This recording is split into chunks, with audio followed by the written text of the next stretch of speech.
Hi everyone, Anthony Fantano here, the internet's busiest music nerd, music reviewer extraordinaire. Maybe you've heard of my other YouTube channel that is not this one you're watching right now, The Needle Drop. Yeah, I give lots of music takes over there on a regular basis. I cover lots of popular artists and genres of music. And if you're at all a fan of my pop reviews, you may have noticed a gap in my coverage as of late. But before I get too deep into that, I would like to give a shout out to our sponsor for this video, the good people over at Warby Parker. Ladies and gentlemen, summer is here. The sun is shining and the grass is green, or at least it's probably green. I can't see it. The sun's in my eyes. Now, I don't know about you, but I just love getting outside and getting some of that yummy, delicious vitamin D. Nice. The thing is, though, the sun is just far too bright, which is why I picked up these sunglasses from Warby Parker. For those of you who are unfamiliar, Warby Parker is one of the leading manufacturers of sunglasses, glasses, and even contact lenses. They started selling frames like these online and have since expanded to 250 stores across the US and Canada. Warby Parker designs all of their frames in-house and uses only the best materials for each frame. Now, as a longtime glasses wearer with a giant melon head, I myself was skeptical. I just put glasses on my head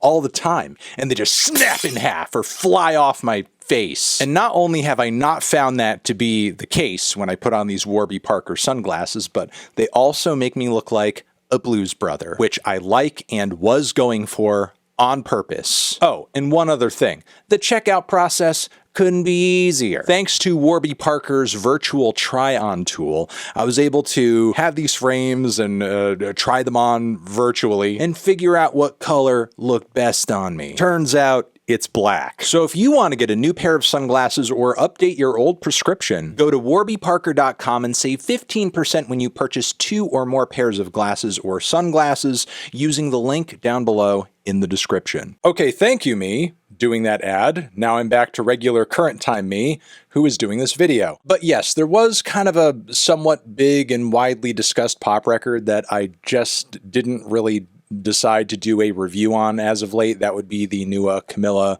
Cabello record, CXOXOXOXOXOXO. And yeah, there was a lot of discussion and controversy around this album in the lead up to it, mostly surrounding the aesthetic similarities between some of the singles that came off of the record and artists who are kind of hyperpop adjacent, most specifically Charli XCX, with many of Charli's fans just pretty much openly accusing Camila of just, ripping off not just the sounds of some of her past material, but also even like some of the text and branding around her, whole Brat album cycle. And I will admit, I myself, in the lead up to the record, was pretty excited and interested to see just how far the Camila hyperpop rabbit hole went down once the entire album was out, especially considering how much of a train wreck some of the teasers from this record were. And while I did, sort of see and recognize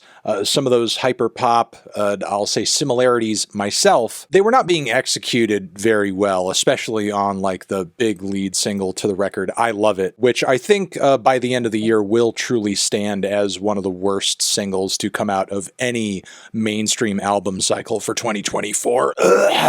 Yeah, that's how bad it is. I'm getting phlegm up in my throat over it. Like that zany, goofy-ass beat that, to my ears, is nearly impossible to take seriously because it's just trying way too hard to be experimental. Though I do think that Gucci Mane Burr sample is kind of novel. That annoying hook, God. I love it, I love it, I love it, I love it, I love it, I love it, I love it, I love it, I love it, I love it, I love it, I love it, I love it. An absolutely trash and embarrassing Playboi Carti feature that I don't even really think we need to go over at this point. But yeah, track was pretty awful, and subsequent singles from the record also saw Camila doing some weird hyper pop adjacent stuff too, especially with a lot of the auto-tune and the vocal manipulations and all that. And because of all of that, again, I feel like a lot of fans and both haters alike presumed going into the album that the majority of it was pretty much going to be like this. But I was actually kind of shocked to find that the rot underneath the floorboards on this album was worse than even that, because an entire record of Camila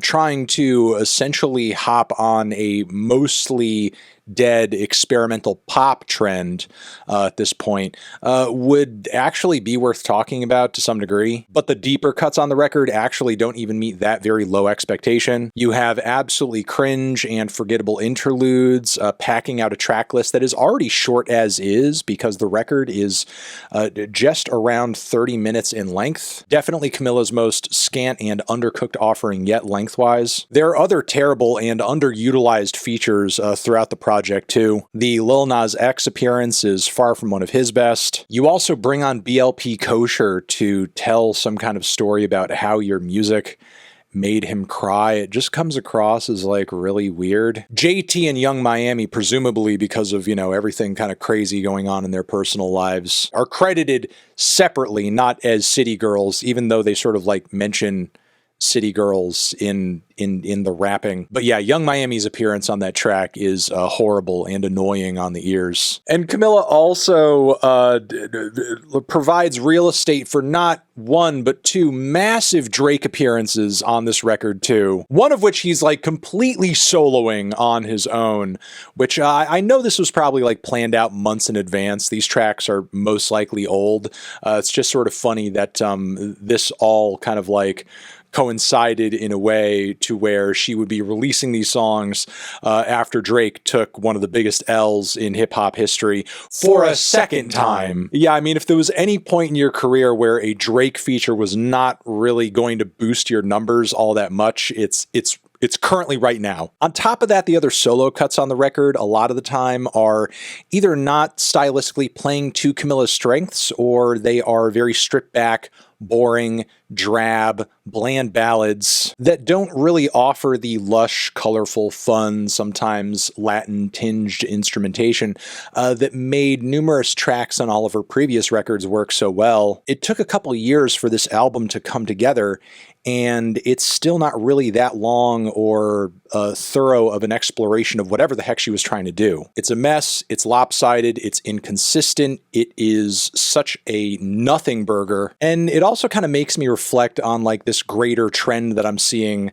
outside of this record, where it just kind of seems like a lot of very popular, very viral, very mainstream artists are not putting all that much effort into the quality of their albums, most likely because there's not really a whole lot of incentive to do so. I think that's pretty much where a record like this comes from. I think that's where a record like the new Ice Spice comes from. I think that's where also the new attempt at a summer jam, Imagine Dragons album comes from, because your appeal and success as an artist is no longer fully dependent on whether or not the album you come together with is actually quality or replayable or memorable in any form or fashion. It's really more about, can we create a silly, viral, ridiculous, discussable moment that is polarizing in some way on the internet? Or like in the case of Imagine Dragons, can we do something that is so bland and background and playlistable that we squeeze out a track or two that are just like very plain, agreeable summer jams, while the rest of this very short album we barely put any effort into,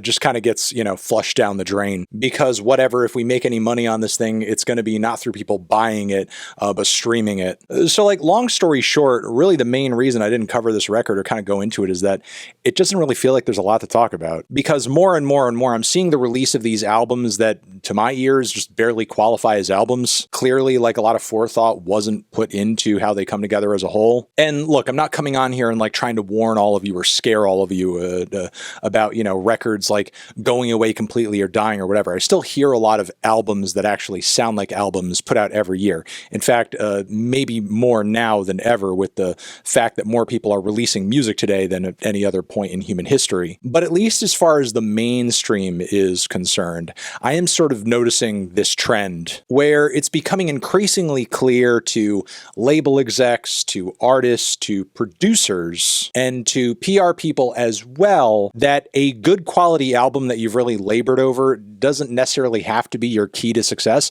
It can be, but if you're not an album type artist or an artist who typically, succeeds on that front, it may not even be like to your benefit to worry that much about accomplishing, the goal of creating a truly great album, and just instead release a bunch of random ass tracks that you kind of just throw together compilation style and just call it an album. So yeah, those are my thoughts or lack thereof on that. Let me know yours down in the comments. Over here next to my head is another video that you can check out.